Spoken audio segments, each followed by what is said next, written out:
Bon, alors, donc encore une fois, bonsoir et bienvenue à ce qui est euh, dans le semestre, notre cinquième séance de séminaire sur les empires au Moyen Âge.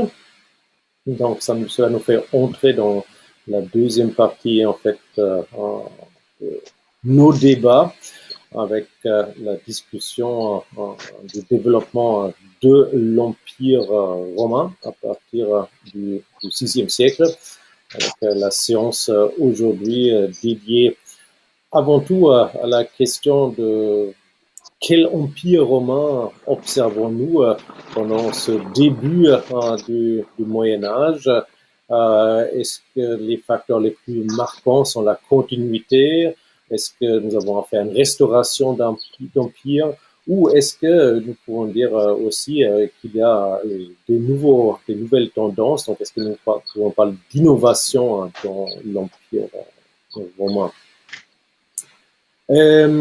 Pour lancer cette question qui va nous occuper pendant 4 séances, nous avons deux textes, ou plutôt deux dossiers de textes à discuter aujourd'hui. Un extrait de l'histoire des guerres de Procope sur la guerre vandale menée sous le règne de Justinien. Et si notre deuxième présentateur nous rejoint, sinon nous discutons collectivement.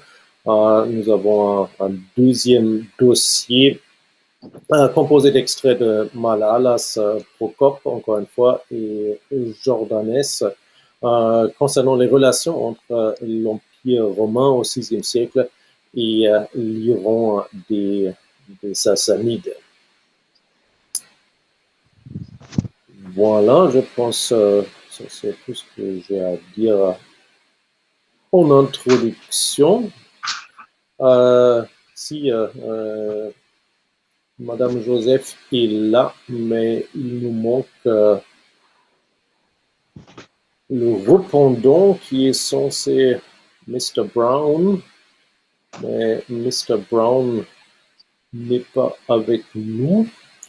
Est-ce que quelqu'un des présents est volontaire de faire le petit résumé et lancer les questions pour Madame Joseph?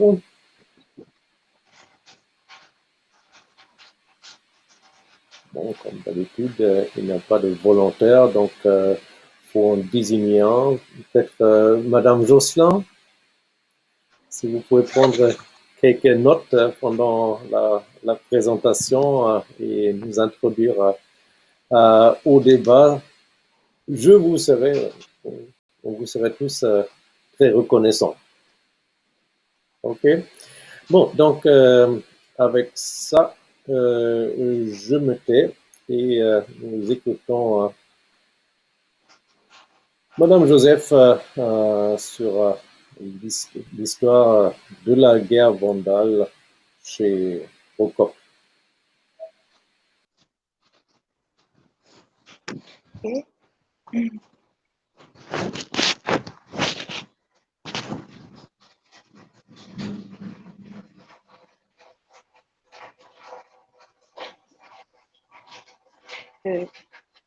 Je peux commencer? Oui, oui, vous pouvez commencer. Si jamais, regardez un petit peu mon image pendant que vous parlez. Si jamais il y a une coupure ou s'il y a un problème, je vais faire des grands signes pour que on attend que le réseau se rétablisse. Mais j'espère que ça va bien se passer. Je sais que les conditions ne sont pas idéales, mais bon, on va faire avec. Donc, vous avez la parole. Merci.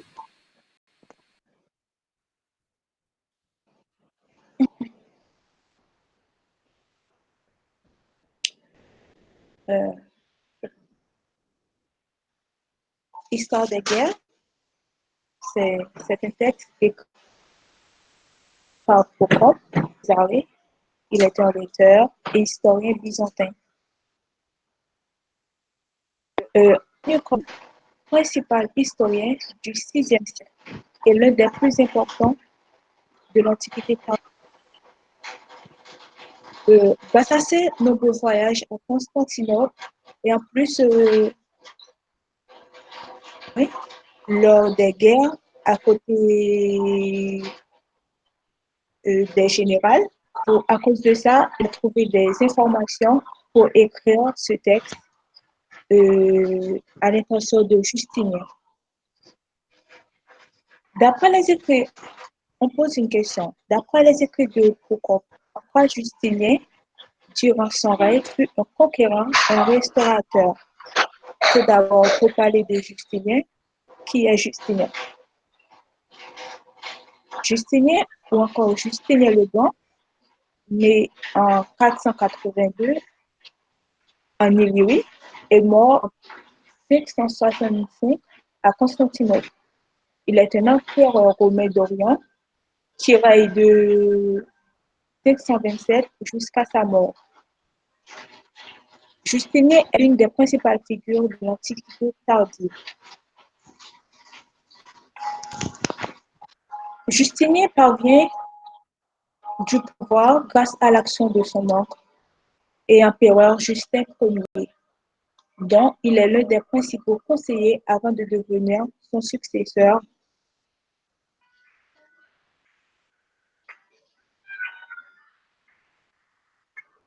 Justinien est souvent considéré comme le plus grand empereur de l'histoire de l'Empire byzantin, ou encore comme le dernier grand empereur romain, avant que l'Empire romain d'Orient ne commence à se différencier de l'Empire romain dont il est le continuateur direct. Justinien est le dernier empereur à chercher à rétablir l'unité et l'universalité de l'Empire romain, ce qui l'amène à mener des guerres expansives, principalement en Égypte et en Afrique, tout en défendant victorieusement les frontières pour les esclaves. Justinien est un empereur très il intervient fortement dans les affaires religieuses. Il est aussi un héritier potentiel. Il est son idéologie impériale. Alors, on se demandait quelle idéologie impériale fut imposée par Justinien. Son idéologie impériale, Justinien renforce notamment la position de il accroisse l'autoritarisme et le centralisme.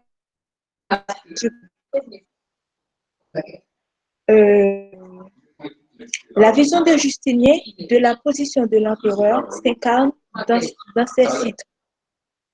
Par exemple, en psychose, c'est-à-dire l'empereur qui est la loi vivante. Il est aussi Philokritos, c'est-à-dire l'ami du Christ, et Restitutor, c'est-à-dire le restaurateur de la puissance romaine. L'empereur Justinien occupe une place prééminente dont il est le maître.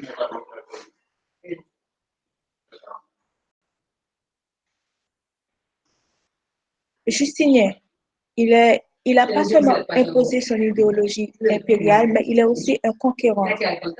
Il est un empereur conquérant. Il s'est lancé dans des guerres de conquête victorieuses, tout en préservant la paix sur les fronts balkaniques et perses.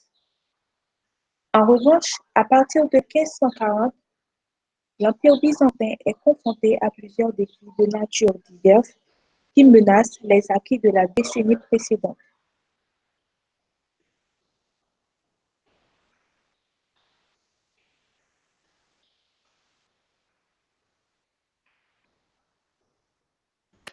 Non, c'était pas un message Ok. pour vous, c'était un message pour un bonhomme. Est-ce que vous pouvez couper votre micro, s'il vous plaît?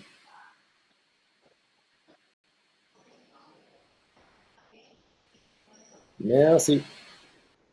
Justinien, Justinien en tant qu'empereur, il veut reconstituer l'Empire romain.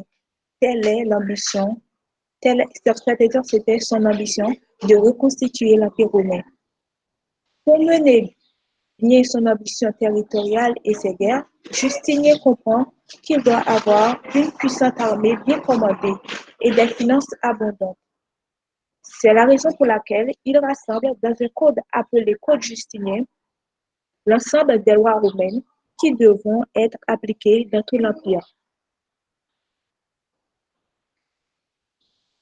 Justinien dans la guerre avec la Perse sassanide. On peut lire, on va s'appuyer sur le texte de la livre 1. Je vais lire. Quand Justinien eut terminé ses différends, on peut trouver ça dans le texte en fait. Quand Justinien eut terminé ses différends avec la Perse et mis en bon ordre les affaires de l'intérieur, il s'ouvrit à son conseil de ses projets sur l'Afrique. Mais lorsqu'il eut déclaré sa résolution de lever une armée contre Gélimer et les Vandales, la plupart de ses conseillers furent saisis de terreur en se rappelant l'incendie de la flotte de Léon, la défaite de Basilicus, le nombre de soldats qu'avait perdu l'armée et les dettes énormes qu'avait contracté le trésor, surtout le préfet du prétoire, que les Romains appellent prêteur.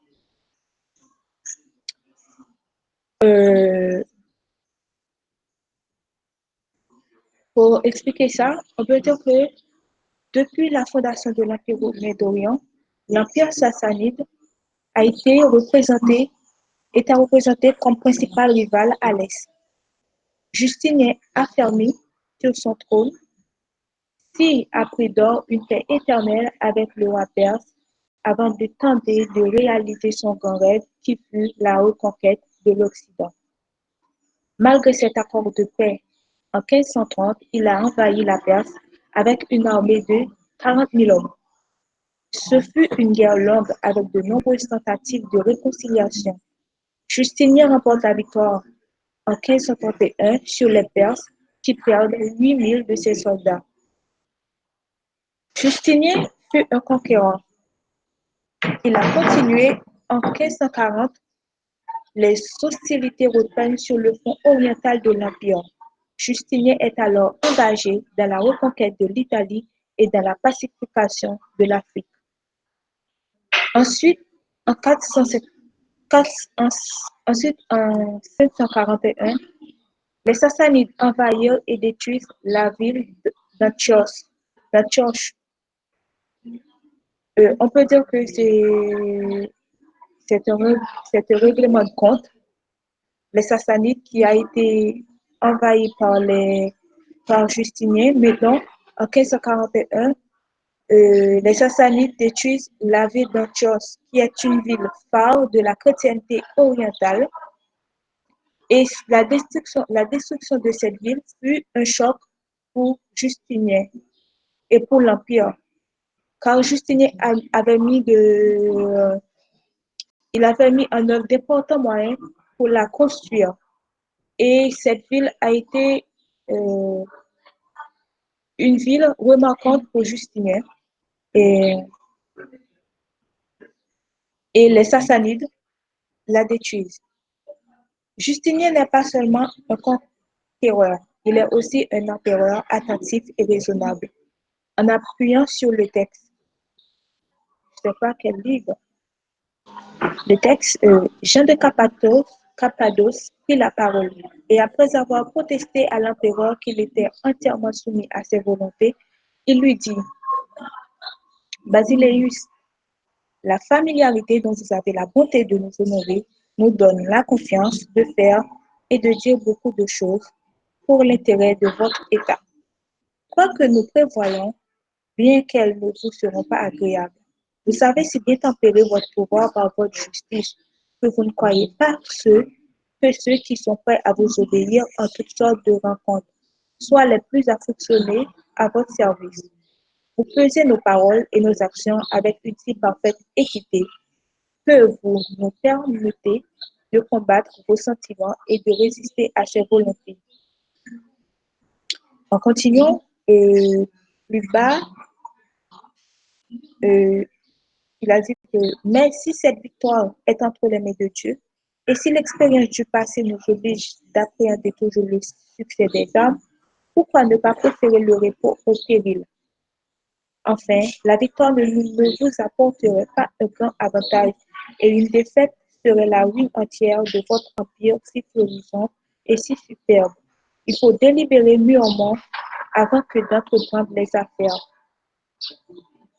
Quand les pertes sont arrivées, il est inutile de s'en repentir. Quand le mal est fait, il n'est plus temps de changer d'avis. Ce discours ébranla Justinien et ralentit un peu son ardeur pour la guerre. Justinien, comme nous avons dit qu'il n'est pas seulement un conquéreur, il est aussi un empereur attentif et raisonnable. Après cette déclaration faite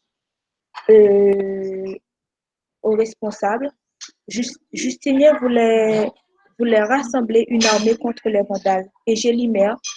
La plupart d'entre eux en furent immédiatement affligés et malheureux. Les responsables, on peut dire les responsables comme les préfets, les généraux, il rappelle à Justinien l'expédition envoyée par l'empereur Léon et la défaite subie par Basilikos. Et en plus, les responsables n'éprouvaient pas le plus grand mécontentement et manifestaient les plus vifs soucis. C'était le préfet du prétoire que les Romains appellent préteur, le responsable des finances, et tous ceux qui avaient la charge d'assurer la collecte des impôts destinés au trésor public ou au trésor impérial. Ils ne voulaient pas aller dans la guerre. Il rappelle à Justinien que autrefois, ils allaient à la guerre et il y avait des pertes énormes économiquement et aussi économiquement et militairement. Il y avait beaucoup de pertes et Justinien a écouté et a compris et il a laissé tomber. Euh, c'est pour ça qu'on peut dire que Justinien est un empereur euh, attentionné et raisonnable. Il n'était pas un empereur qui n'écoute pas les autres, mais il était attentionné à la voix du peuple euh, et de ses et des gens qui l'entouraient. Justinien fut aussi un restaurateur. Le règne de Justinien fut long et fertile. Il a contribué à l'épanouissement de l'art byzantin, représenté par la construction de la basilique Sainte-Sophie à Constantinople. Il a aussi construit de multiples édifices, par exemple des ponts, des arcs. Ensuite,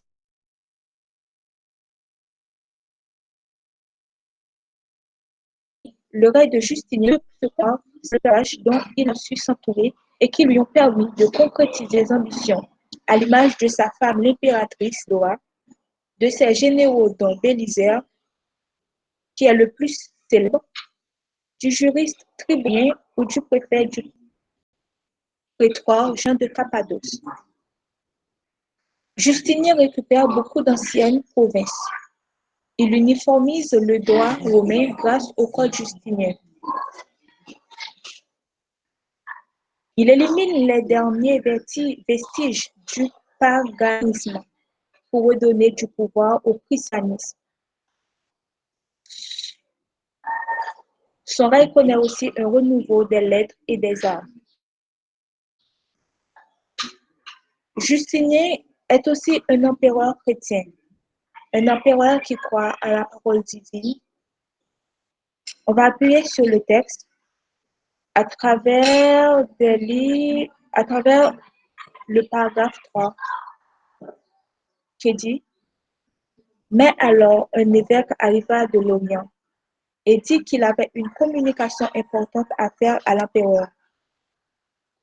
Ayant été introduit en sa présence, il lui assura que Dieu lui avait commandé en songe de venir le trouver et de lui reprocher en son nom qu'après avoir résolu de délivrer les chrétiens d'Afrique de la tyrannie des barbares, il lui abandonnait par de vaines craintes un si louable dessein. Au cours, on peut voir Justinien en tant qu'un empereur chrétien, il a cru en la parole divine. Comme on avait vu tout à l'heure qu'il avait abandonné d'entreprendre la guerre contre les Vandales, oui, bien sûr, les Vandales, mais à cause de cette communication faite par Dieu, Justinien reprend à nouveau la guerre. Euh, on peut se demander pourquoi Dieu avait demandé à Justinien de reprendre les guerres. Dieu lui avait recommandé d'aller voir l'empereur pour le blâmer de s'être initialement engagé à délivrer les chrétiens de Libye, de leurs tyrans, pour finalement y renoncer au mépris de toutes les sous les Dieu lui a fait une promesse. La promesse, c'est que euh, Dieu lui a fait une promesse que j'assisterai l'empereur dans cette guerre et je ferai de lui le maître de la Libye. À ces mots, malgré les mécontentements préfets des généraux et des soldats épuisés par, par des guerres précédentes, l'empereur ne peut plus renoncer à son projet. Il constitua une armée et une flotte et prépara des armes et des vivres et ordonna à Bélisère de se disposer à prendre sous peu le commandement de l'expédition de Libye. Justinien, en tant qu'empereur chrétien,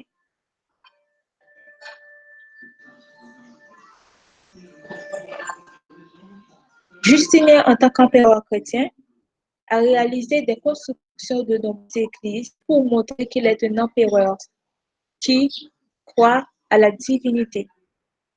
Il a par exemple fait bâtir l'église Saint-Vital de Ravenne en Italie. Cette église est richement ornée de mosaïques qui représentent l'empereur Justinien et sa femme Théodora. Cette église est aussi en quelque sorte l'illustration que la puissance de Justinien et l'influence byzantine s'étendent jusqu'en Italie.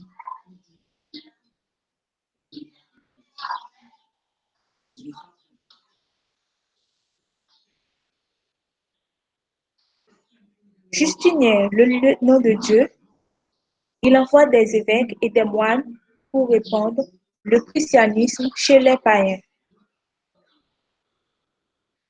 Après cette déclaration divine,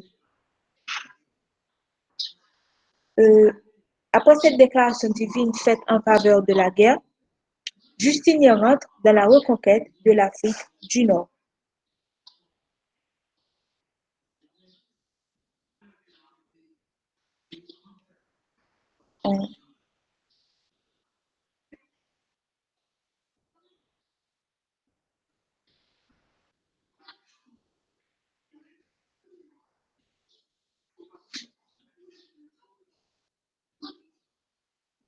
Justinien dans la reconquête de l'Afrique du Nord. Un siècle plus tard, à la veille du règne de Justinien, les choses avaient bien changé, car Rome était tombée aux mains des barbares en 476, et l'Empire romain d'Occident n'était plus qu'un souvenir, morcelé entre différents royaumes, dont en Afrique du Nord et le terrible Vandale. La grande œuvre de la politique extérieure de Justinien fut le rétablissement des anciennes frontières de l'Empire romain.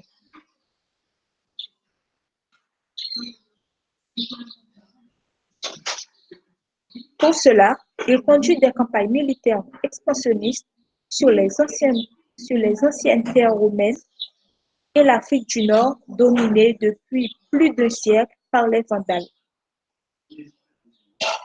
L'empereur réussit à s'imposer en Afrique du Nord et à éliminer les Vandales en 1503.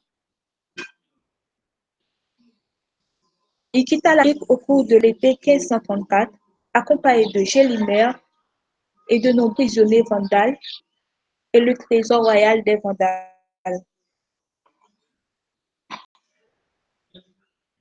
Justinien, après avoir conquéri l'Afrique, il proclame l'Afrique, il est déterminé, excusez-moi,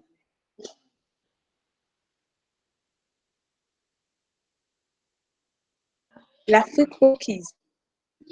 Il est déterminé à restaurer la province de ses anciennes frontières et à lui rendre sa prospérité passée, de manière à éliminer toute trace de la conquête vandale et de revenir à l'état antérieur à l'établissement du royaume barbare. Après cette quête, pour conséquence, les vandales sont privés de l'accès à tout office public et même à la propriété. Les anciens propriétaires dépossédés récupèrent leurs biens et la plupart des hommes vandales sont réduits à l'esclavage.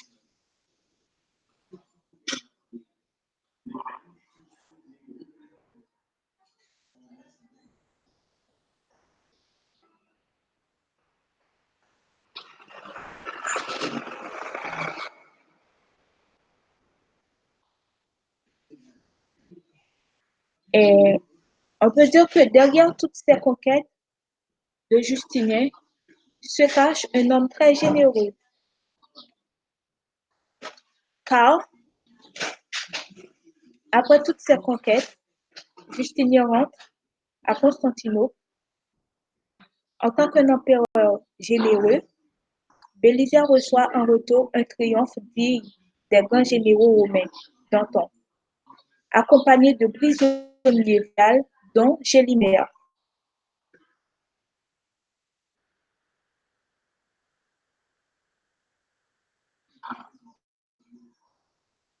Pour récompenser, récompenser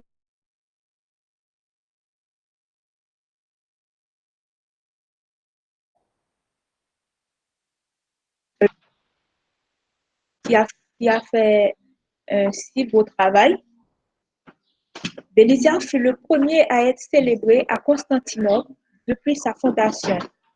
En hommage à la victoire contre les Vandales, et aussi une pièce est frappée représentant Justinien à l'avers et Bélisaire au revers avec la Bélisaire, la gloire des Romains. Ensuite, le basileus Justinien et sa femme, l'impératrice Théodora, donnent des revenus considérables aux filles d'Hildéric et à toute la famille de Valentinien.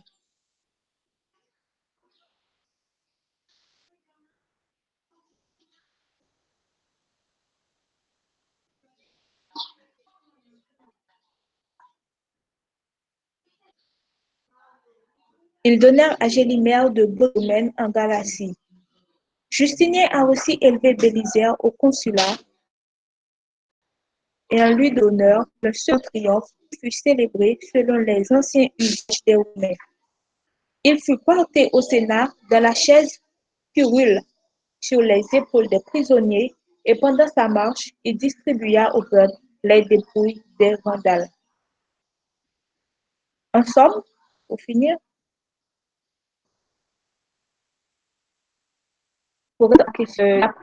d'après les écrits de Procope, est-ce que Justinien fut un empereur conquérant et restaurateur? On peut dire que oui, on peut dire que Justinien est un conquérant car il a conquis les Perses sassanides en 1531.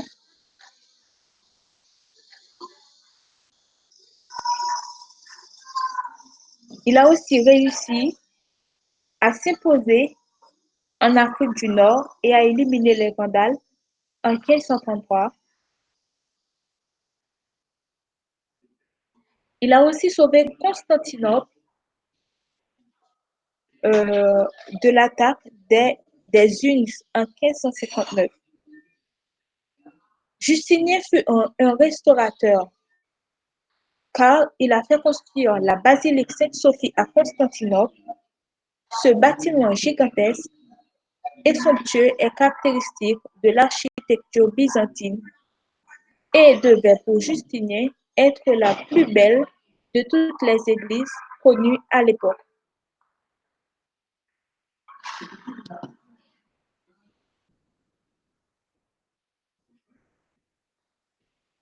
Justinien a réalisé d'autres constructions, des ponts, des palais et de nombreuses églises. À la fin, on peut dire qu'il est un restaurateur, car par son ambition de constituer l'Empire, il a établi le Code justinien qui comprend une série de lois et de constitutions impériales romaines. Merci.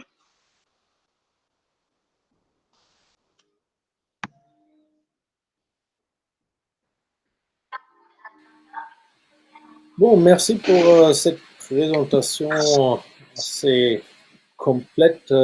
Déjà, non seulement de Justinien, mais aussi de notre extrait de Procope. Et je donne maintenant, si elle veut bien, la parole à Madame Josselin pour lancer le débat.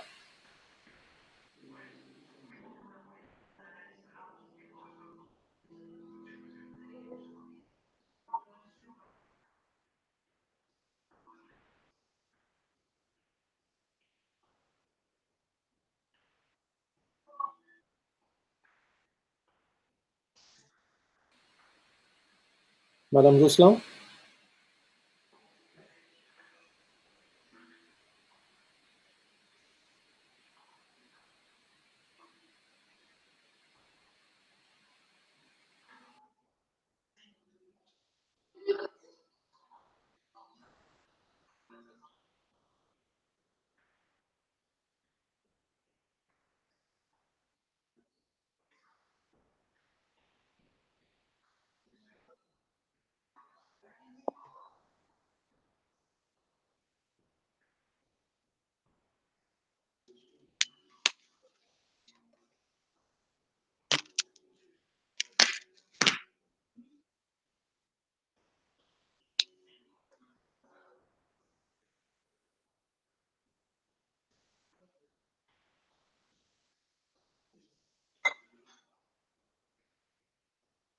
J'entends rien. Madame Josselin, vous avez la parole.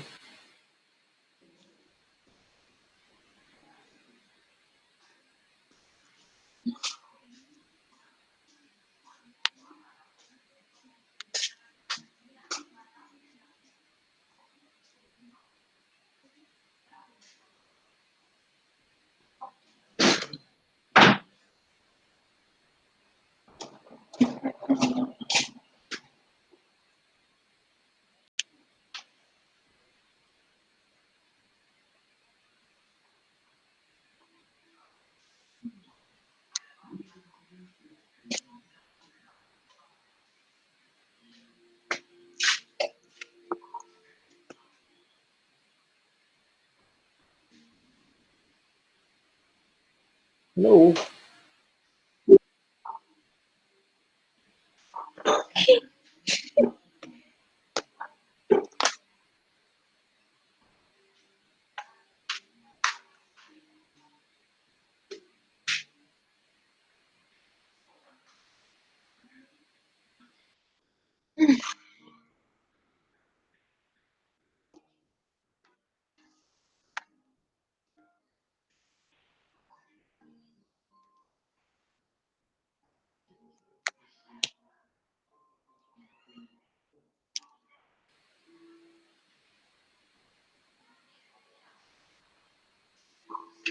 Bon, d'accord. Donc, si elle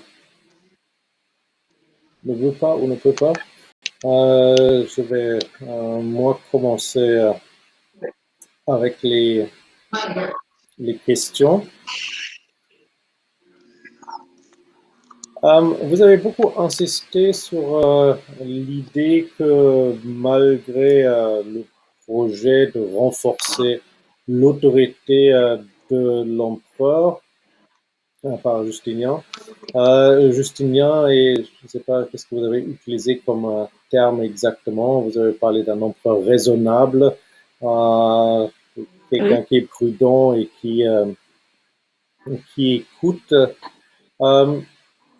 Est-ce que vous n'avez pas quand même l'impression, en regardant la scène que Procope nous présente de la première discussion du projet de Justinien concernant l'Afrique, que la cour impériale est dominée non pas par l'échange, mais que la cour impériale est quand même dominée par la peur ou par un respect excessif de l'autorité d'un empereur, je ne sais pas comment le formuler, d'un empereur autoritaire et potentiellement dangereux pour ses collaborateurs, pour les membres de son propre gouvernement.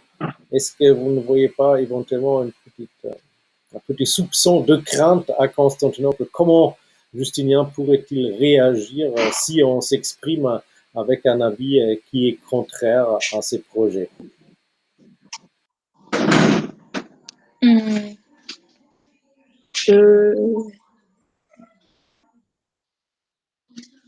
Mais de toutes les fois que ce que en fait, quand Justinien avait annoncé sa conquête pour les Vandales, euh, en fait, ils étaient pas en accord, mais ils avaient donné leur avis, mais avec respect.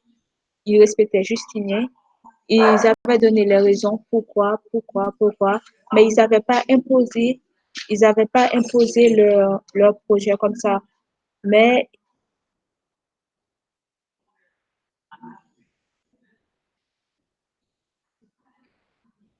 mais ils réagissaient avec respect, comme on peut voir dans le texte. C'était pas un ordre, ils n'avaient pas donné à Justinien un ordre, mais comment je peux dire ça? C'était juste, euh, c'était juste pour faire raisonner, pour voir la vérité, la réalité en face, pour voir qu'est-ce qui s'était arrivé auparavant et qu'est-ce qui peut arriver et combien ça leur a coûté militairement et financièrement. Et c'était pas un ordre, mais c'était juste, je peux dire, un conseil. Et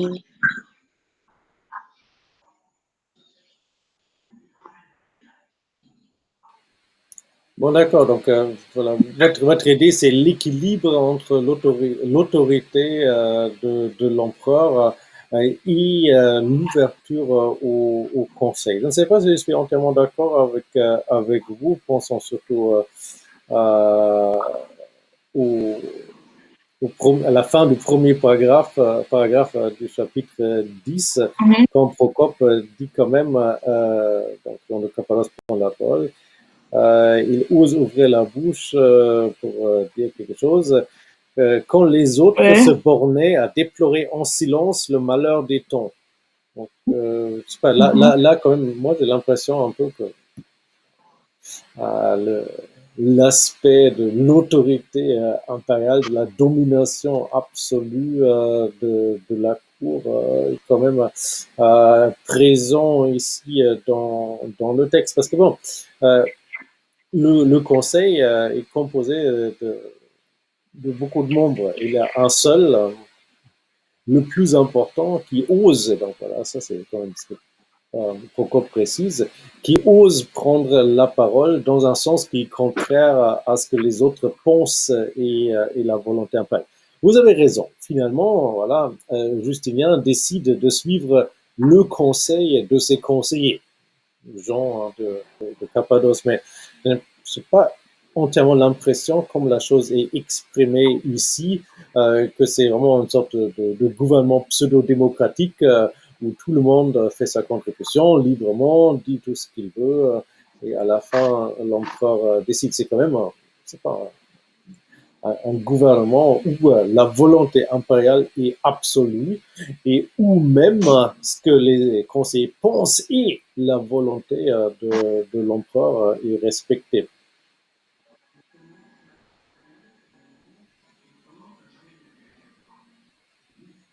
Est-ce que quelqu'un d'autre voudrait dire quelque chose sur cette question de l'empereur autoritaire d'une part, autorité absolue, et de l'autre côté, l'empereur abordable et ouvert à ses conseillers?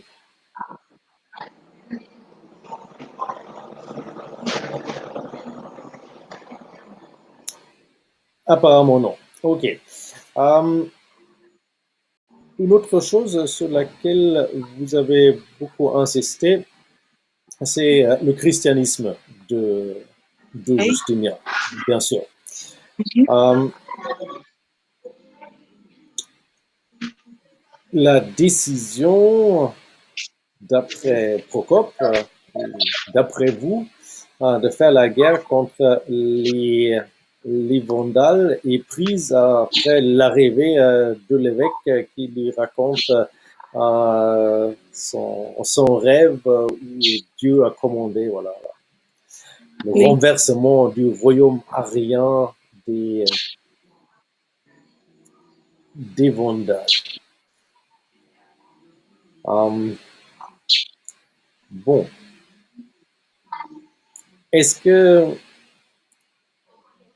est-ce que ça, l'arianisme des Vandales, est vraiment le facteur décisif dans la décision de Justinien, ou est-ce que finalement c'est peut-être plus un prétexte diplomatique qui permet à Justinien de faire ce qu'il voulait de toute façon faire? Parce que bon, l'épisode est un peu bizarre. Procope ne nous dit même pas qui est l'évêque russe. Voilà. Un évêque de quelque part en Orient qui débarque et qui dit, bon voilà, Dieu m'a dit la guerre c'est une bonne chose et donc on l'a fait. Donc est-ce que c'est vraiment l'aspect décisif dans la prise de décision ou est-ce que c'est peut-être plus un prétexte pour Justinien? Euh,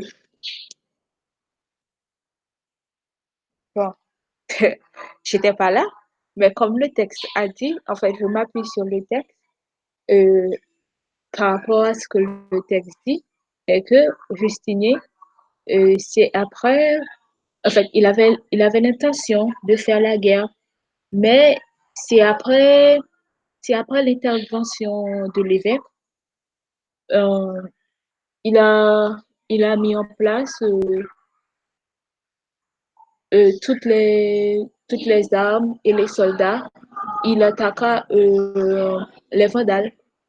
Mais je sais pas si c'était, je peux pas inventer pour dire que c'est un contexte mais par rapport à ce que j'ai lu dans les textes, c'est après ça, et que Justinien croit à la divinité et en Dieu, puisque il est en fait, on lui considère comme lieutenant, lieutenant de Dieu sur terre. Euh, et il a mis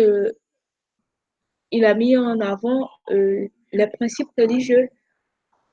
Et je sais pas si c'était. Moi, je m'appuie sur le texte.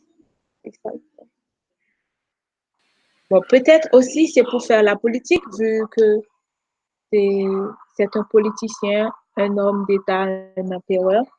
Comme il avait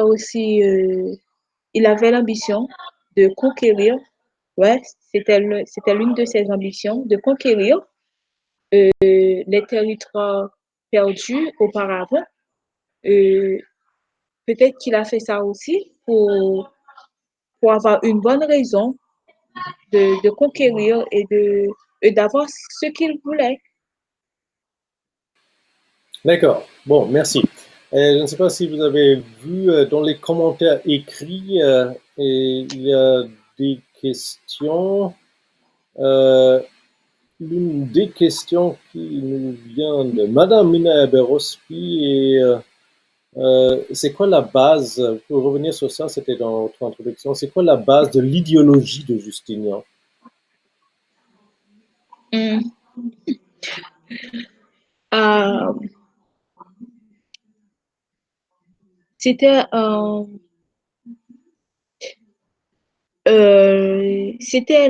fait, il voulait renforcer sa position en tant que l'empereur, c'est-à-dire euh, il accroît l'autoritarisme et et le centralisme du régime. Et aussi,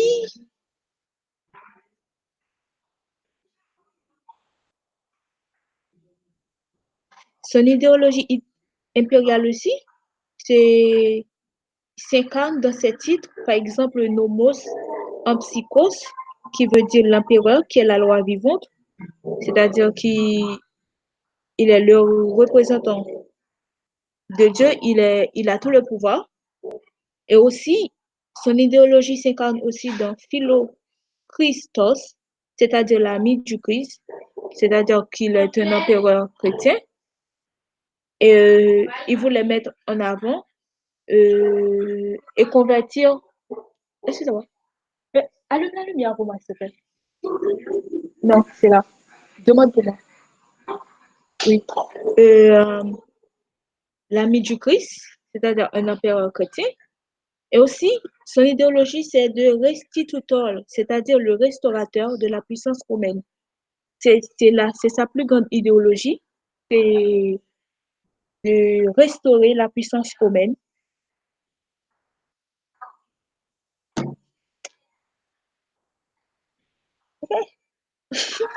Voilà, merci. Je pense qu'il n'y a pas beaucoup plus à dire là-dessus. Centralisation de l'État, réforme de l'État pour permettre un gouvernement fort. Donc, ça, c'est important.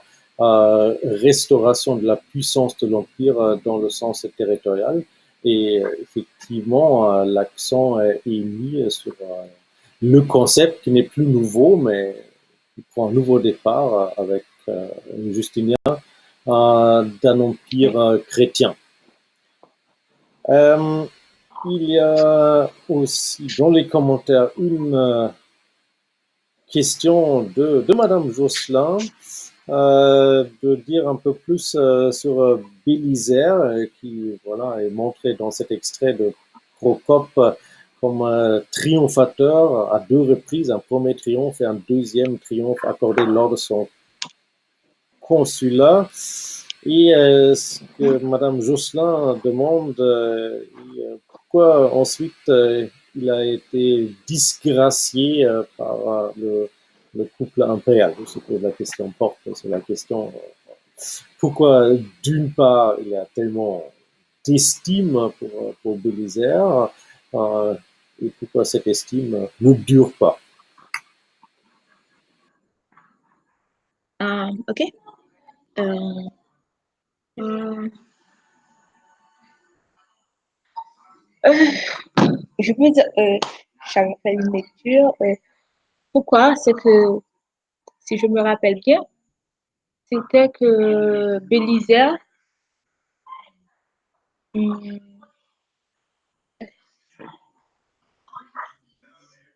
j'avais lu Bélisaire.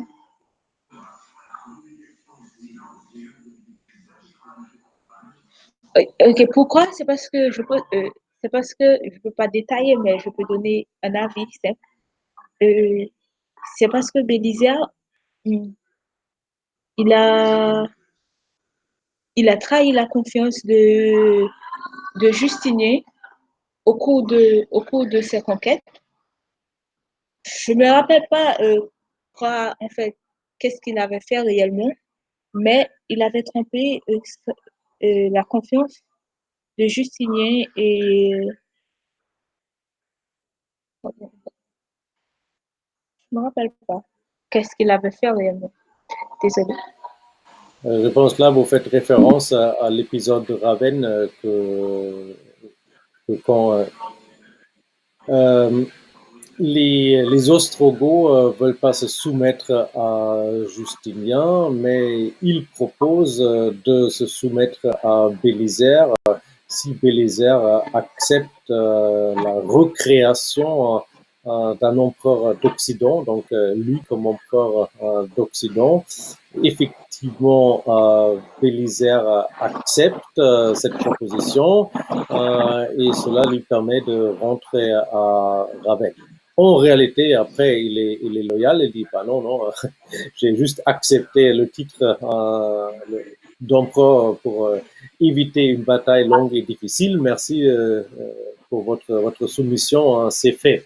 Mais bon, effectivement, après, à Constantinople, cela cause des suspicions parce que, effectivement, Justinien peut se demander légitimement est-ce qu'il a vraiment pas aspiré au trône impérial ou est-ce qu'il a seulement hésité au dernier moment. Donc voilà, bon, ça c'est cet épisode-là. Mais peut-être plus généralement, on peut dire quand même que le triomphe, le grand triomphe même de Bélisaire est un problème pour Justinien. Parce que avec le double triomphe, en fin de compte, on peut se demander qui dans cette histoire de l'Afrique est le conquérant. Est-ce que c'est Justinien l'empereur ou est-ce que c'est Bélisaire le général? Donc, les honneurs qui sont donnés à Bélisaire en même temps diminuent le profit politique que Justinien tire de cette affaire. Les honneurs qu'il donne à Bélisaire potentiellement au moins font de Bélisaire un rival pour le pouvoir impérial. Et donc la disgrâce plus tardive s'explique peut-être simplement par ça. Hein. Justinien et Théodora veulent être sûrs que Bélisaire reste dans son rôle de général et surtout la perception publique reste sur l'idée que Bélisaire c'est un général, c'est pas un co-empereur, c'est pas un successeur potentiel. Bélisaire est voilà, juste un fonctionnaire militaire de Justinien.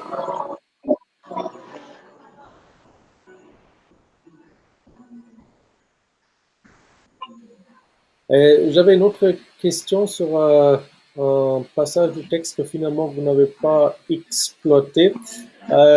Pendant le triomphe à Constantinople, le trésor du temple de Jérusalem que Titus avait Ah oui, capturé en 70 ou quelque chose de ce genre, défile à Constantinople et il y a euh, le spectateur juif qui dit voilà, qu'est-ce que ces trucs font ici? Est-ce qu'il ne faudrait pas les retourner à Jérusalem? Et le euh, Seigneur les retourne. Est-ce que vous pouvez essayer d'interpréter un peu cet épisode? j'avais noté. Ah, en fait, je cherche. Euh, ah, oui, euh, c'est quand c'était c'était après la conquête de l'Afrique. C'est vrai. Oui, c'est ça, c'est après la conquête de l'Afrique, parce que bon, alors, le trésor Oui, du temple de Jérusalem avait pris par Titus et amené à Rome. Jean Séric en 455 avait pris le trésor de Rome et ramené à Carthage, et Bélisaire le ramène donc de Carthage à Constantinople, c'est ça. oui. Euh, ils avaient amené, en fait, non seulement ils avaient amené avec eux de nombreux prisonniers et le trésor royal, ils apportaient aussi de nombreux biens pillés, par exemple l'or du sable de Rome depuis 80 ans plus tôt. Ils avaient amené la menorah qui est un objet précieux C'est un chandelier du second temple de Jérusalem. Ils avaient amené avec eux comme un objet précieux la menorah.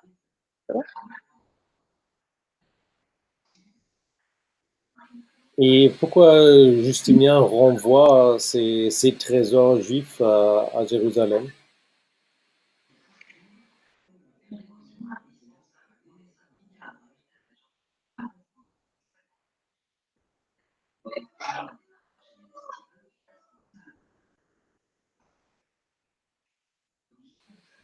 En fait, il n'avait pas, parce que c'était quelque chose, c'était des objets précieux pour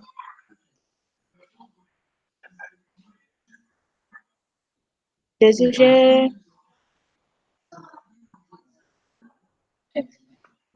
Attends, Euh, je peux dire que vu qu'il est un empereur chrétien, euh, il respecte, hum,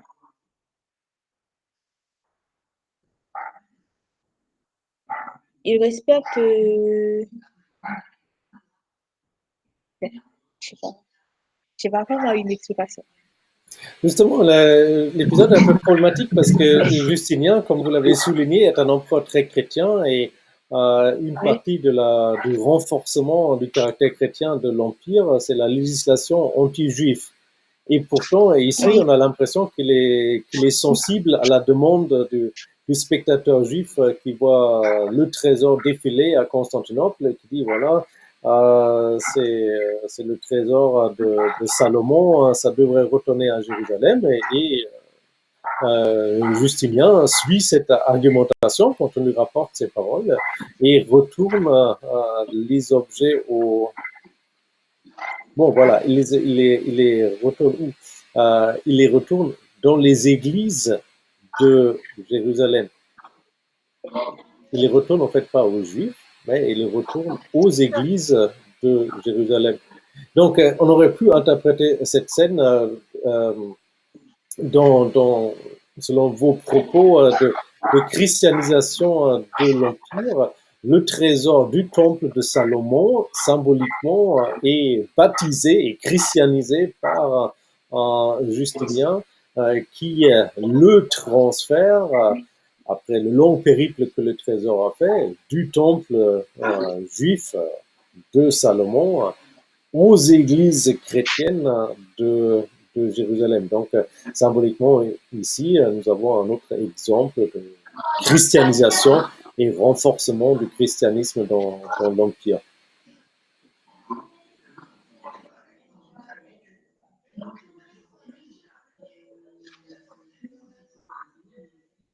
Bon, d'autres questions? Oui, il y a encore quelque chose dans les commentaires. Pourquoi les gens ne parlent pas? Certains historiens ont pu critiquer les ambitions d'un emploi inconscient des forces réelles de son empire et des enjeux les plus urgents auxquels il fait face. Pouvez-vous citer pour moi quelques-uns de ces enjeux? D'accord. Et, Donc, à quel enjeu doit faire face Justinien? C'est ça la question. euh, quel enjeu dans tout? Bon, un enjeu, je peux dire que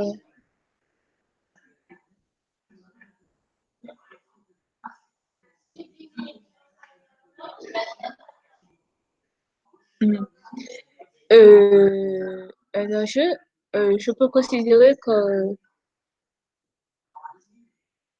les victoires de Bélisère pourraient se présenter comme un enjeu et aussi euh,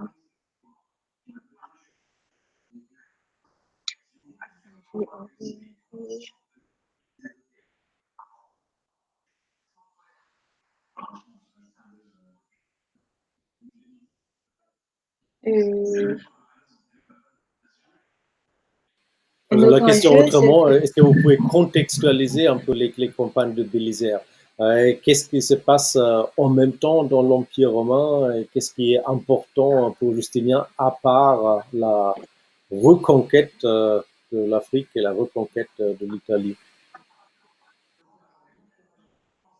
Qu'est-ce qui est important pour Justinien? C'est de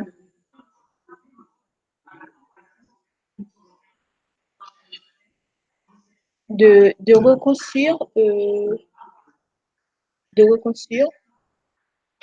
c'est une construction. Et en plus, ce qui était important pour lui aussi, c'était de... Attends, je cherche dans les notes. Ce qui était important pour lui aussi, c'était c'était le cérémonial impérial à l'hippodrome.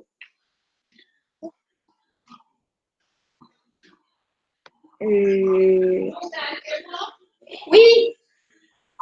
Et aussi, ce qui était important pour lui, en fait, il accorda une grande importance à la matière dont il est représenté aux yeux de son peuple.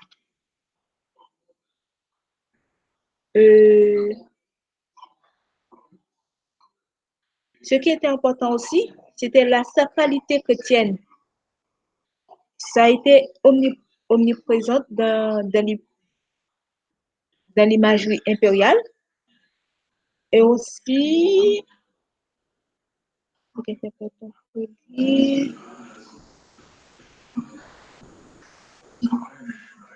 exact. Ce qui était important aussi, c'était l'unité et l'universalité de l'Empire romain. Oui, bon, hein, ça c'est un certain nombre de points. Nous pouvons peut-être différencier entre les enjeux de la politique extérieure et les enjeux de la politique intérieure. Comme vous l'avez dit en matière de politique extérieure, la conquête de l'Occident est insérée comme un contexte, dans un contexte de rivalité avec l'Iran sassanide. Donc, le grand enjeu de la politique extérieure, c'est les relations avec l'Iran. Justinien a conclu un traité avec l'Empire sassanide avant d'attaquer l'Iran. Il réagit aux attaques. Donc, pendant que toutes ces choses en Occident se passent, il y a toujours la première la relation politique la plus importante de l'Empire romain, qui est le voisin sassanide. On pourrait citer aussi dans le contexte extérieur et dans les enjeux la défense du Danube. Les troupes que Justinien utilise pour l'Afrique viennent de quelque part. Et donc, les aventures de l'Occident affaiblissent nécessairement la défense du Danube. Ça, on ne le voit pas dans notre extrême, mais si on regarde le reste de l'histoire, la conquête de l'Italie est tellement longue parce que Justinien n'envoie jamais assez de troupes et assez d'argent pour la faciliter, parce que ces troupes sont nécessaires pour la défense du Danube, qui finalement n'est pas très loin de Constantinople. Mais bon, sur le plan intérieur, je pense là, vous avez à peu près fait le tour déjà. Les enjeux sont l'unité chrétienne de l'Empire, le bon christianisme, bien sûr, pas l'arianisme, mais l'orthodoxie de Chalcédoine, la lutte, bien sûr, contre les monophysites et tout autre type d'hérésie. Donc, peut-être on peut, en fait, si on peut résumer les enjeux intérieurs autour vraiment du thème de l'unité et de l'universalité, comme vous l'avez dit, ce qui se décline ensuite en différents chantiers, le chantier chrétien, le chantier de législation, le chantier de la réorganisation du système fiscal et sans doute quelques autres. Ouais, donc ça, c'était la question à laquelle je viens de répondre. Bon, est-ce qu'il y a encore une question importante ou est-ce qu'en absence de Monsieur Émile Si, on jette quand même un petit coup d'œil sur notre deuxième dossier? Est-ce qu'il y a encore des questions sur Procope?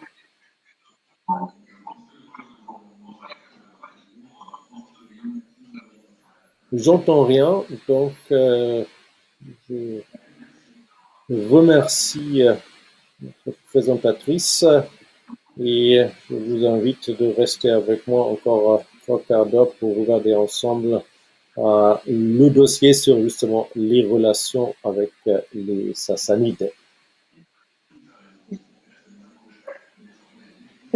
Monsieur, Oui. j'arrive pas à poster mon résumé. Je vous avais a priori répondu, je ne sais pas quel est le problème. Est-ce que vous avez bien écrit un petit message avec votre fichier, genre voici, veuillez bien recevoir mon résumé. Est-ce que vous avez donné un titre à votre message? Il faut remplir Oui, tout. mais on m'a dit que, mais on m'a dit que ce formulaire, il y a des champs requis. Je sais pas, c'est bizarre, j'arrive pas. Bon, essayez encore une fois et à la limite, vous m'envoyez l'abstract par mail, par exemple, et je le poste pour vous. On peut faire comme ça? D'accord. Oui. Ok, bon. Donc, passons du côté des Perses. Donc, notre deuxième thème aujourd'hui, c'est négocier avec les Sassanides, une constante de la politique impériale. Et nous avons un dossier composé d'extraits de Malalas, Procope et de Jordanès autour des négociations du traité dit de la paix éternelle. Et donc, je propose que nous regardons un peu ces textes ensemble. Alors, Malalas. En cette année, Hermogène et Ruffin retournèrent de la Perse, apportant avec eux un traité de paix entre les États de Rome et de la Perse pour la durée de vie des deux États. Le territoire de Pharangion était à rendre aux Perses et avec tous les prisonniers, tandis que les forts qui avaient été capturés par les Perses étaient retournés aux Romains avec ceux qu'ils avaient fait prisonniers. Les deux empereurs s'accordaient et mirent explicitement dans le traité qu'ils étaient frères selon la coutume ancienne, et si l'un d'eux avait besoin d'argent ou d'hommes dans le cadre d'une alliance militaire, il les fournirait sans objection. Après ces développements, les deux armées, la romaine et la perse, se retirent. La guerre avait duré 31 ans, du temps de Cavad, etc., avait attaqué, etc., bla. Alors, quels sont les enjeux entre les deux empires? Les enjeux qu'on voit ici sont d'une part les points stratégiques. Les conflits entre l'Iran sassanide et l'Empire romain au VIe siècle tournent avant tout autour des villes et des forteresses de la Mésopotamie et du Caucase. Donc là, il y a une grande constante, effectivement, dans la politique romaine, la négociation des relations dans la périphérie syrienne et mésopotamienne que les deux empires partagent. Le deuxième point qui est présent ici chez Malalas et qui revient sans cesse dans les conflits et dans les négociations entre les deux empires, c'est la question des sous. La question qui paye pourquoi. Donc ici, les deux empereurs s'assurent de l'assistance militaire et surtout de l'assistance financière en cas de besoin. Ces négociations portant sur l'argent, est-ce que quelqu'un a une idée à quoi est censé servir l'argent?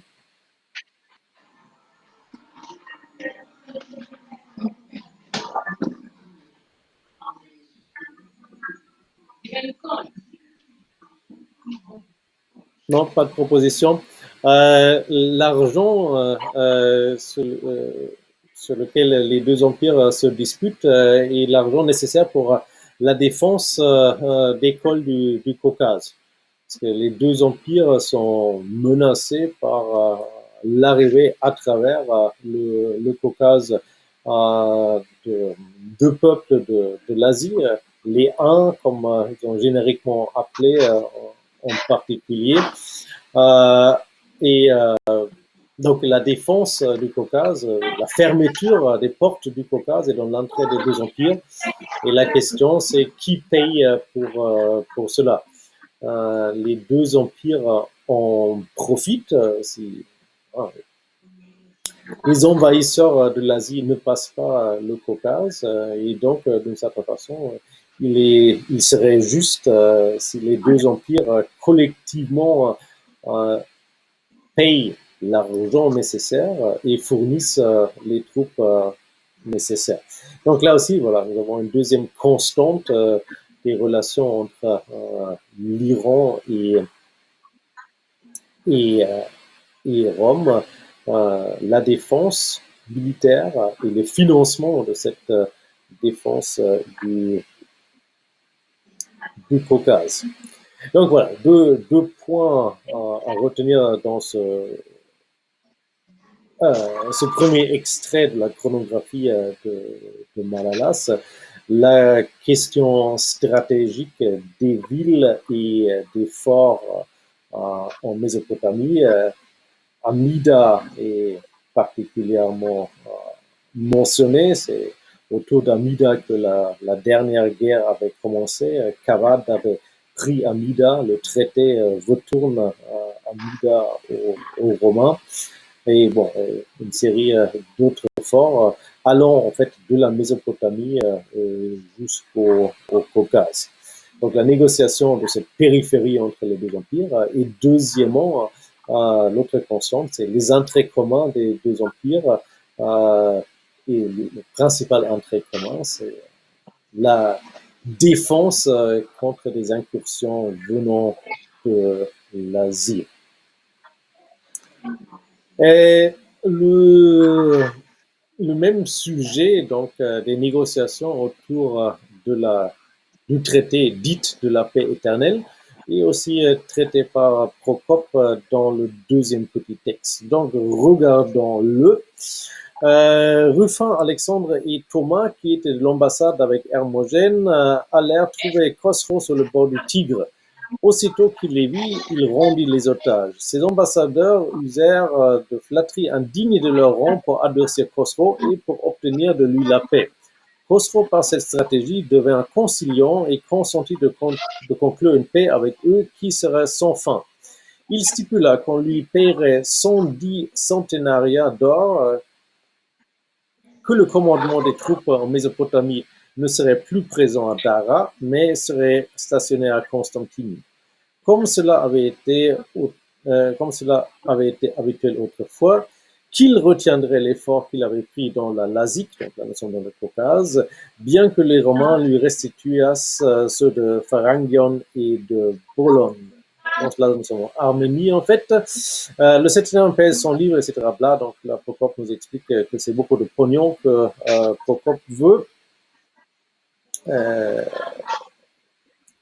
Et voilà, ça sert à... Il prétendait à cette somme d'or en considération de ce qu'il déchargeait les Romains de la démolition de Dara et de la garde des portes caspiennes. Donc là, on voit explicitement l'idée que la défense du Caucase sert aux entrées des deux empires et donc il est juste que les Romains participent au financement de cette défense. Les ambassadeurs demeuraient d'accord de toutes ces conditions, excepté de ce qui concernait la restitution des forts, sur quoi ils demandèrent du temps pour savoir la volonté de l'empereur. On juge à propos d'envoyer Ruffin à Constantin pour ce sujet et de lui accorder pour son voyage 70 jours, durant lesquels les autres ambassadeurs demeureraient en Perse. Quand Ruffin eut représenté à Justinien les articles du traité, il les agréa et consentit à la paix. Bon, à part le fait que Procope est beaucoup plus détaillé sur les négociations que Malalas, qu'est-ce qui est intéressant dans ce texte?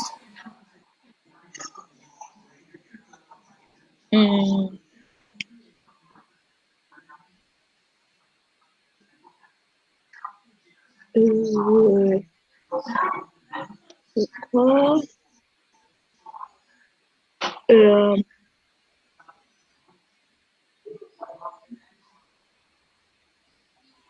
Ce qui est intéressant aussi, c'est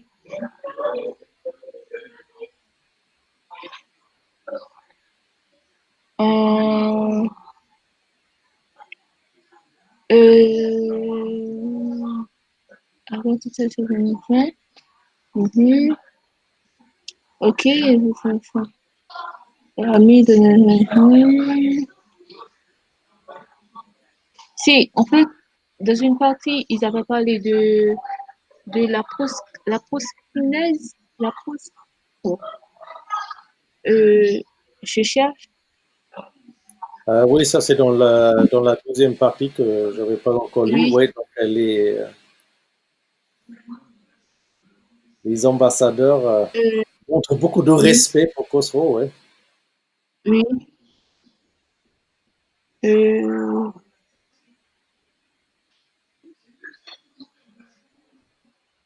en fait, ils agissent avec beaucoup d'humilité envers l'empereur.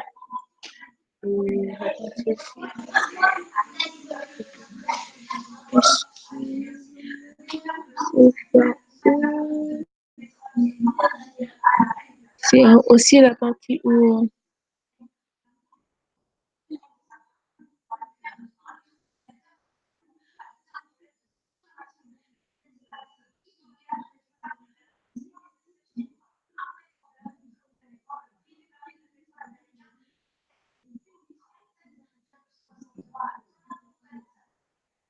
Bon, si vous êtes euh, déjà sur la partie où Ruffin se jette aux pieds de Khosrow pour lui demander des concessions, oui, on peut poser la question de l'interprétation plus explicitement. Euh, Qu'est-ce que Procope semble penser de la façon dont les négociations sont conduites entre les ambassadeurs de Justinien et Khosrow?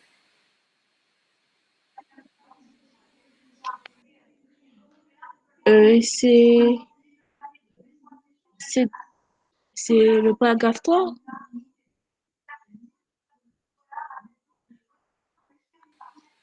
Ben, je ne sais pas, on voit quand même que Procope, il n'approuve pas vraiment des concessions pratiques et des concessions politiques et des concessions financières qui sont faites par Justinien à Khosrow. Donc déjà dans la première partie, les ambassadeurs usent des flatteries indignes de leur rang pour adoucir l'empereur. Donc, Procope, ici, en bon chauvin romain, pense que voilà, on vient de gagner une sorte de victoire contre Khosrow, donc c'est pas le moment pour être humble et diplomatique, ça serait plutôt le moment de taper fort. Et après, il fait un grand truc, Procope aussi, de la somme d'argent qui est demandée.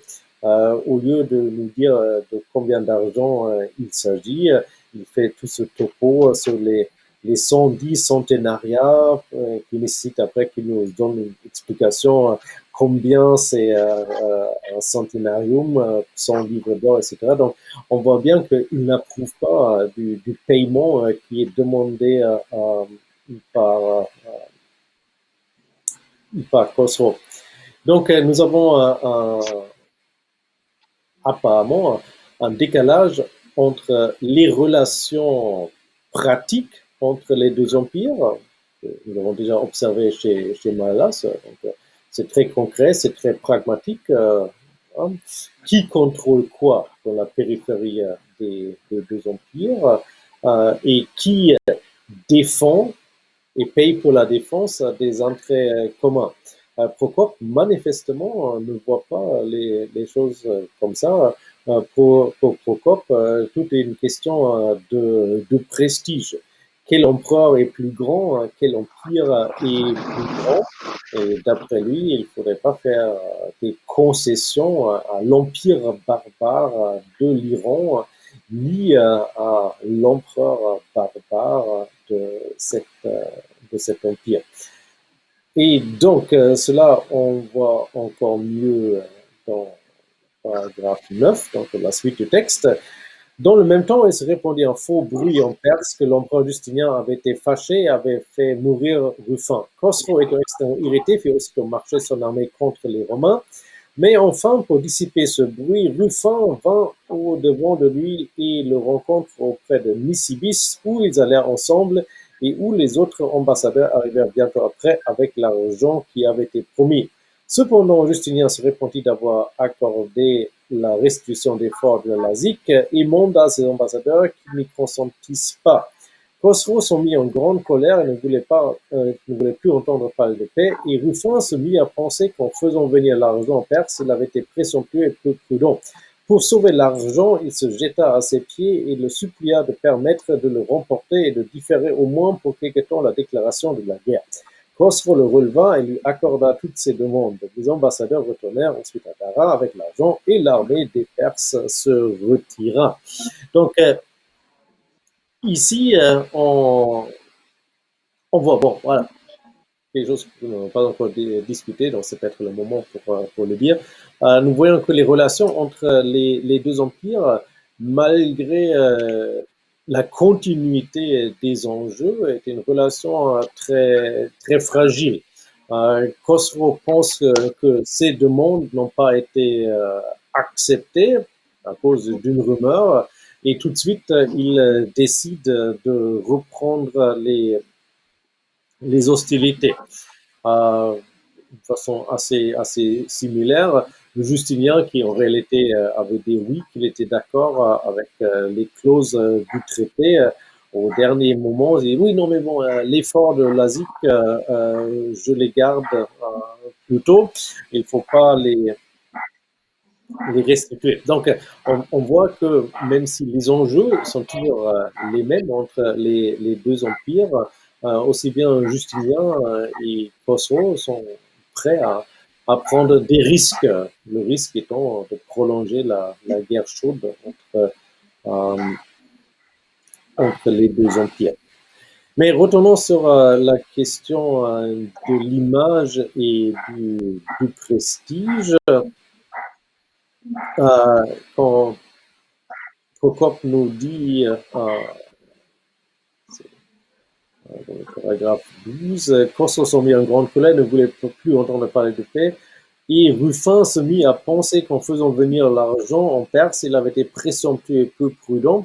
Je pense on sent bien que c'est ce que Procope pense. Procope pense, voilà, concéder un paiement, c'était aller trop loin. On ne sait pas si ça vaut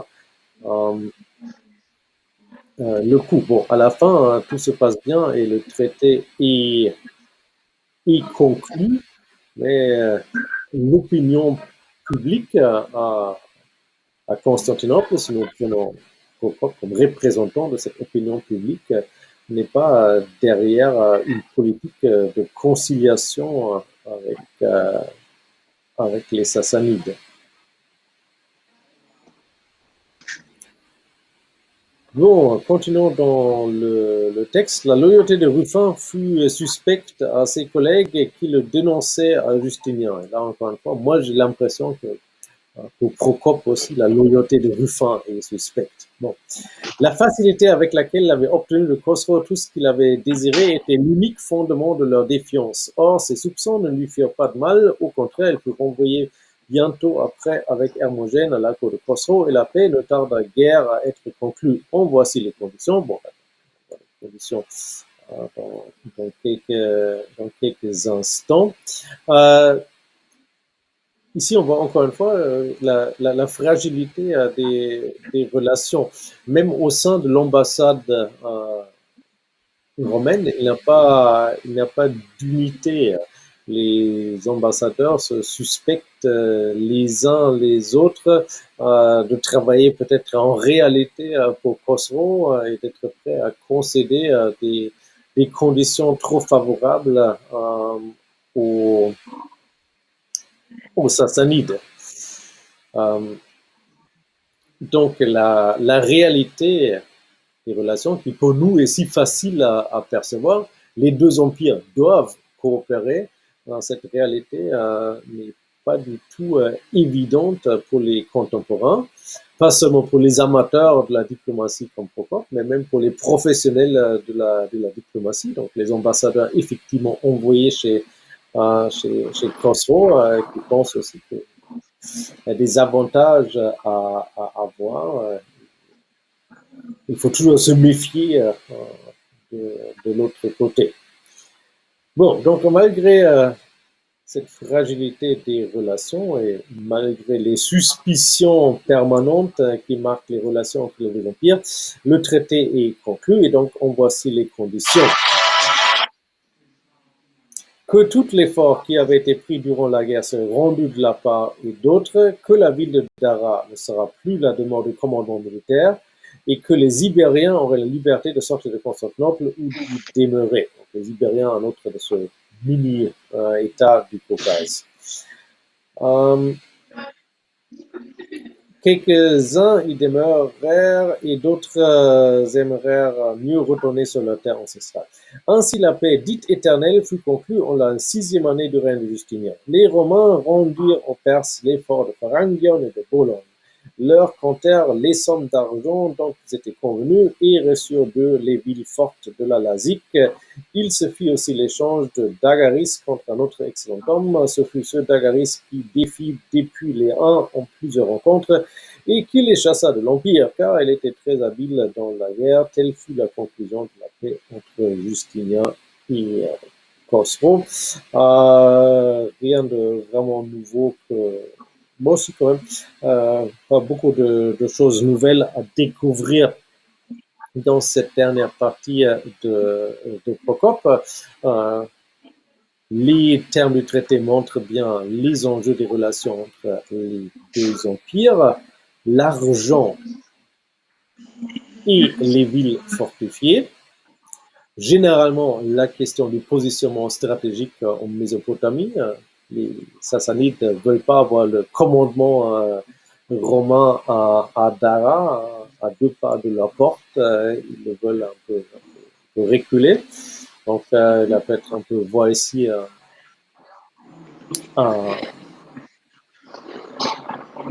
une politique de désescalation entre les deux empires. Si les armées ne sont pas aussi proches l'une de l'autre, peut-être les conflits éclatent moins facilement.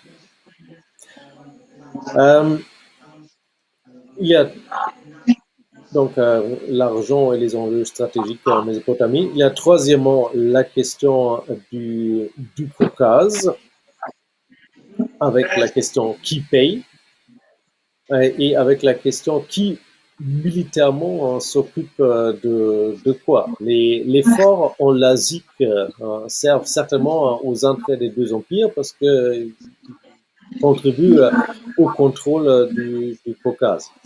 Donc, la question qui les occupe, qui les équipe, qui les ravitaille, en fait, concerne les deux empires.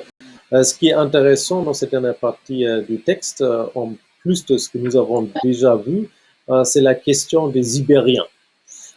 Procope ne nous dit pas pourquoi il y a des Ibériens qui sont prisonniers ou otages à Constantinople, mais on voit que leur sort est apparemment d'un trait pour l'Iran sassanide. Donc, ce que nous voyons ici, c'est que la question du Caucase ne concerne pas seulement le strictement militaire, qui a quel fort et qui paye quoi, mais il y a aussi une question d'influence politique dans le Caucase. Khosrow, manifestement, a essayé d'obtenir un avantage pour les prisonniers otages de la Lazique en espérant d'accroître l'influence politique en Lazique, cet État client du Caucase qui est convoité, qui est influencé par les deux empires. Bon, et cela nous ramène au dernier extrait, toujours sur le même sujet, les relations entre Constantinople et l'Empire sassanide, l'extrait de Jordanès. C'est ainsi que, dans un court espace de temps et par la fidélité d'un consul, l'empereur Justinien soumit à son pouvoir deux royaumes et deux républiques. En fait, je ne suis pas sûr de quoi on parle ici. Le royaume vandale et le royaume ostrogoth, oui, d'accord, mais les deux États supplémentaires, les deux républiques, je ne sais pas. Bon, en tout cas, nous sommes ici après la fin des guerres en Occident. À cette nouvelle, le Parthe, donc,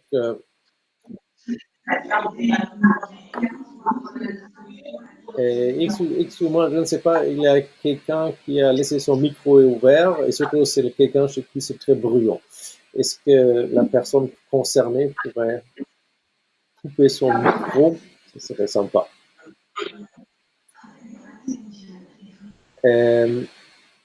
Où est-ce que j'étais?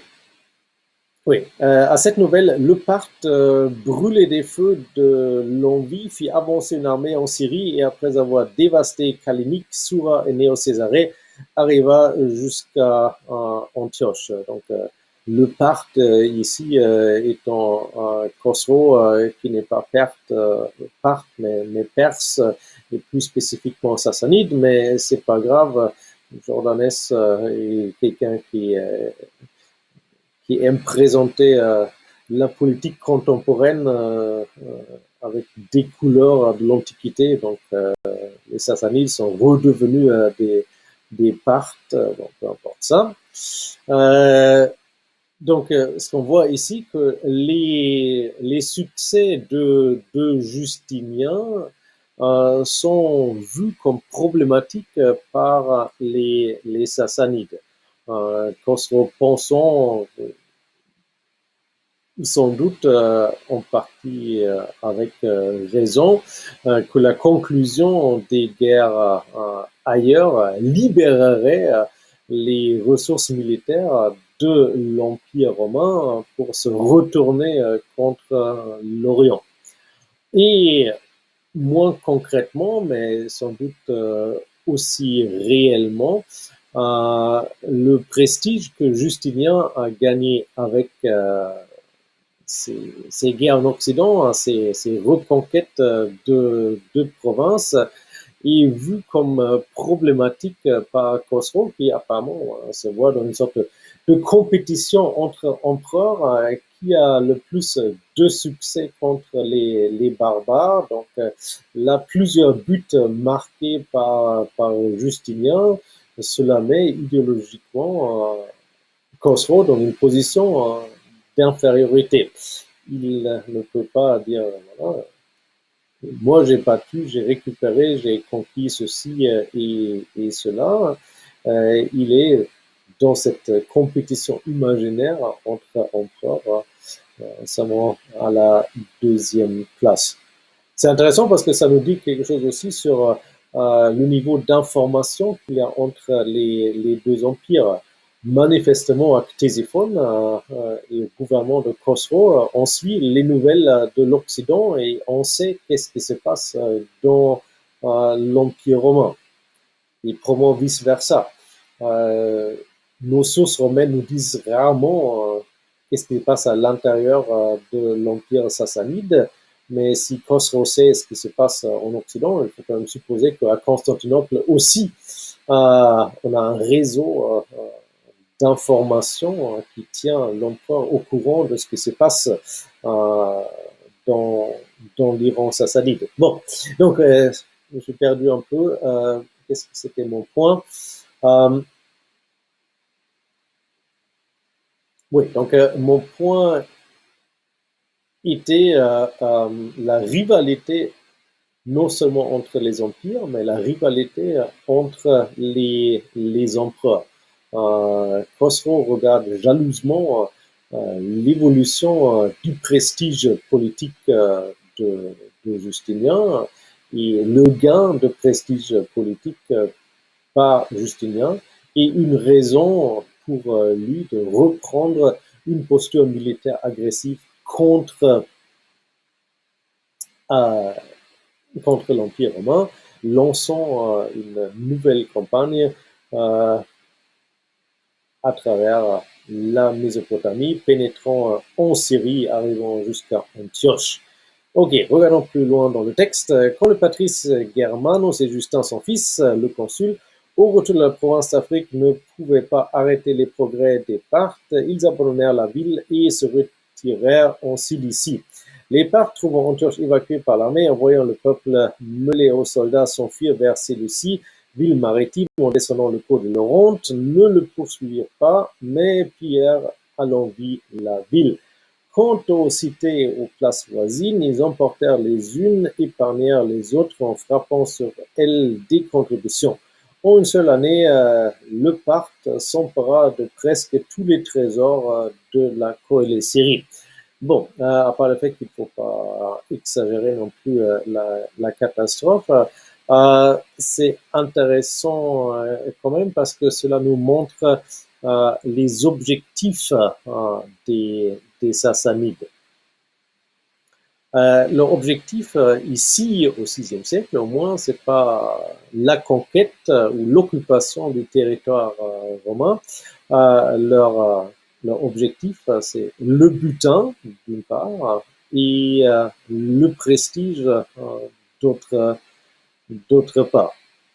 Ils n'ont aucune intention de massacrer la population d'Antioche qui en fuite vers la côte. Ils n'ont aucune intention non plus de poursuivre l'armée, ce qui quand même stratégiquement serait la chose à faire. Si l'armée est en fuite, elle est facile à battre, mais non. Ils font ni l'un ni l'autre, ils pillent simplement Antioche. Et pareil pour les autres villes de la Syrie. Quelques-uns ne sont même pas investis par l'armée perse, mais payent simplement pour que les Iraniens repartent. Des contributions qu'elles paient. Donc, en résumant, ce qui intéresse les Sassanides en Orient, c'est des questions de butin et de prestige. Bon, alors, donc, Khosrow continue. Il ne se retira pas pour cela, mais continua sans interruption la guerre avec la République romaine. Le consul, donc c'est Bélisaire qui est consul ici, vainqueur des Vandales et des Goths, fut comme d'ordinaire envoyé contre ses autres ennemis. S'il ne les dompta pas comme il avait dompté les autres nations, il les repoussa du moins et les contraignit à se replier sur leurs propres frontières, et le roi général sut remporter une éclatante victoire sur ce peuple si le désastre que l'Italie avait bientôt suivi son départ ne lui avait pas donné Martinus pour successeur. Bélisaire, bien qu'inférieur en force, ne fut pas inférieur en stratégie aux Parthes, même s'il fut régné à Constantin. Comme il ne put pas résister aux Parthes et pour ne pas prolonger la guerre, il fit la paix. Donc, nous voyons ici bien le modèle habituel des confrontations militaires entre les deux empires, comme avant la guerre éternelle, comme avant la paix éternelle, l'initiative est avec les Sassanides. Les Sassanides avancent leurs troupes, ils pillent les territoires romains, de la Syrie, de la Coëlée-Syrie, de la Mésopotamie, jusqu'au moment où Justinien et l'Empire romain lancent une contre-attaque. Donc ça prend du temps, il faut rassembler les troupes, il faut trouver un bon général. Le bon général, c'est Bélisaire, encore une fois. Et avec ça, voilà, l'Empire romain commence à repousser les Iraniens. Or, pas avec une victoire décisive. Jordanès le dit clairement. Bon, il essaie de trouver des excuses pour pour Bélisaire, mais la réalité est quand même que l'armée de campagne mise à disposition de Bélisaire pour répondre à l'incursion des Sassanides ne sert pas à infliger une défaite décisive aux Iraniens, mais simplement de les repousser du territoire romain. Et quand cet objectif est atteint, le status quo ante et rétablir une situation de paix relative entre les deux empires. Donc, qu'est-ce que cela nous rajoute sur la question des constantes dans les relations entre entre l'Empire romain et l'Empire sassanide? Bon, ça nous rajoute le modèle du conflit. Généralement, c'est des conflits limités avec des objectifs limités. L'objectif de Khosrow, c'est de gagner du butin et du prestige. L'objectif de Justinien, c'est de repousser les Sassanides de leur côté de la zone frontalière, avec, si possible, aussi un peu de prestige à travers des victoires. Il n'y a pas d'indication, par exemple, que Justinien aurait aimé poursuivre le stack Ctésiphone pour détruire l'Empire sassanide. Non, voilà. Il y a un certain réalisme dans les ambitions chez Justinien qui est bien observé dans la première présentation. Justinien cherche la stabilité dans les relations avec l'Empire sassanide, mais cette stabilité peut inclure et inclut de fait des guerres, des conflits de taille et d'objectifs limités. Bon, voilà, ça c'était ce que j'avais à dire sur les relations entre les deux empires. Constante de la politique impériale, effectivement, c'est une constante de la politique impériale parce que la reconquête de l'Afrique, la reconquête de l'Italie, on peut la faire seulement une fois, des campagnes contre des barbares et divers variés, c'est ponctuel, mais le deuxième empire, l'Iran sassanide, est toujours là. Et donc là, il faut une politique constante à travers le règne de Justinien et en fait toute la durée de l'empire. Et les relations entre les deux empires tournent toujours autour des mêmes questions. Les enjeux sont toujours les mêmes. Et les modalités de conflit, quand il y a conflit entre les deux empires, sont aussi toujours les mêmes. Il faut attendre considérablement plus longtemps pour voir ces relations évoluer. Mais ça serait le sujet d'un autre séminaire plus tard. Est-ce que quelqu'un a une question sur le deuxième texte?